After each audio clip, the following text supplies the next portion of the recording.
काजी इरफान जी, अब इतना घटियागिरी पर उतर गए हैं मर्दे।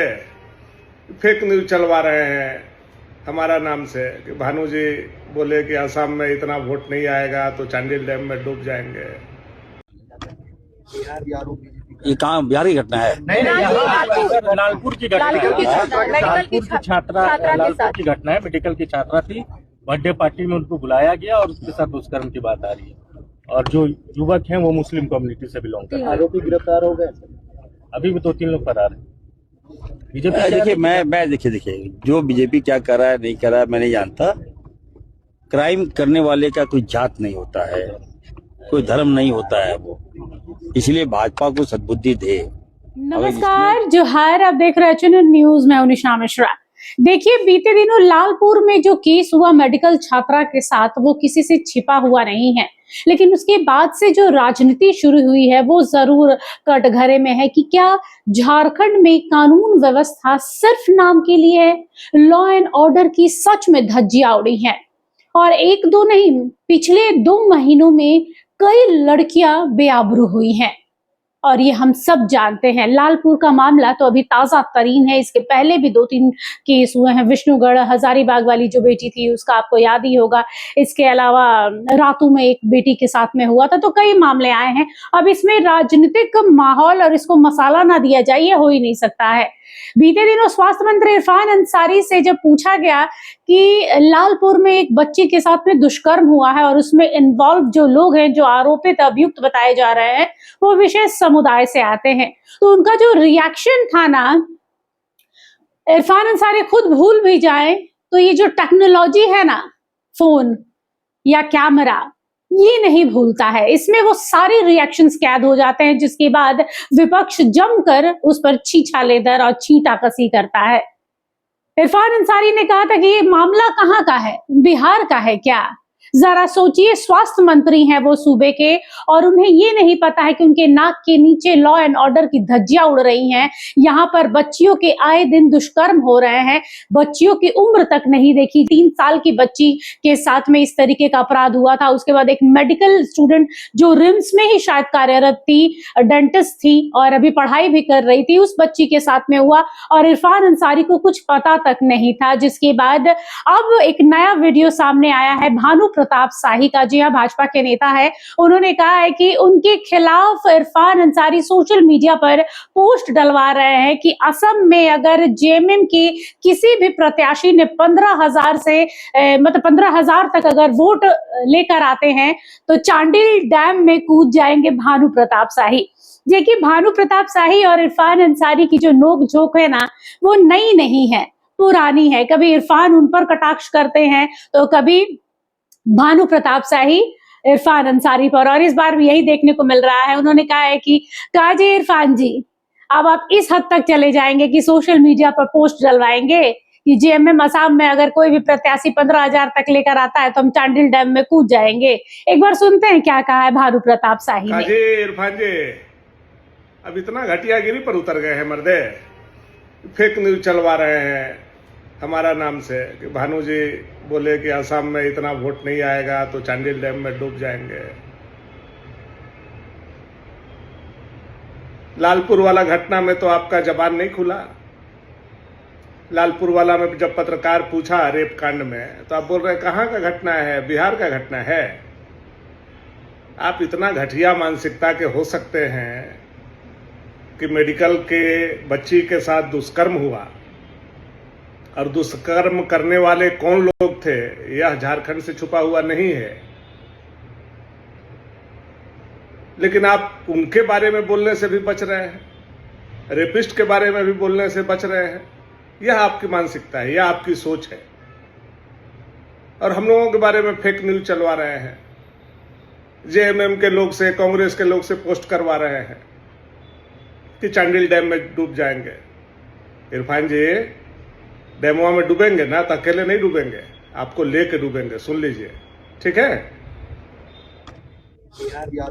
ये कहाँ बिहार की घटना है? नहीं, लालपुर की घटना है। लालपुर की छात्रा, लालपुर की घटना है। मेडिकल की छात्रा थी, बर्थडे पार्टी में उनको बुलाया गया और उसके साथ दुष्कर्म की बात आ रही है। और जो युवक हैं वो मुस्लिम कम्युनिटी से बिलोंग करते हैं। आरोपी गिरफ्तार हो गए? अभी भी 2-3 लोग फरार हैं। बीजेपी देखिए जो बीजेपी क्या कर रहा है नहीं कर रहा है मैं नहीं जानता। क्राइम करने वाले का कोई जात नहीं होता है, कोई धर्म नहीं होता है वो। इसलिए भाजपा को सद्बुद्धि दे। अगर जिसने इस घटना को अंजाम दिया है, हमारी पुलिस है, हमारी सरकार है, हम कार्रवाई करेंगे। आपके माध्यम से जानकारी मिली है, मैं इसको दिखवा लेता हूँ। अगर मेडिकल छात्रा है वो तो हमारे विभाग से भी संबंधित है। मैं इतना जरूर कहूँगा, देखिए हाई तबाह मचाने की आवश्यकता नहीं। भाजपा जो है इसके पास तो मुद्दा नहीं है और ये जात से जोड़ देता है क्रिमिनल को, तो धर्म से जोड़ देता है। तो इसको मैं कहना चाहता हूँ, मुद्दे पे आओ। और इस राज्य में कोई भी भाजपा से मैं पूछना चाहता हूँ, हजारीबाग कौन जगह था जी? विष्णुगढ़। बताइए साहब, प्रिप्लान किया था ये लोग, आज चुप हो गया। शर्म नहीं आ रहा है? मुंह खुलवा रहे हो मेरा। मंत्री जी बीजेपी आज मुझे पहले जिस तरह से हत्या हुआ वहाँ दोषी कौन है, पूरा आंसू बहा रहा था। ये लोग तांडव मचा दिया था पूरे राज्य में, नहीं पूरे लगता है दिल्ली से प्रेस कॉन्फ्रेंस कर रहा था ये लोग। और अगर हमारी पुलिस सचेत नहीं होती ये लोग राज्य को जला देता। और मैं कहना चाहता हूँ, हमें तो विष्णुगढ़ जो घटना घटी है, भारतीय जनता पार्टी का चाल था। झारखंड की सरकार को बदनाम करने के दिशा में ये साजिश रखता है। राज्य में देखिए, भानु प्रताप शाही भी चुटकी लेने में पीछे नहीं है।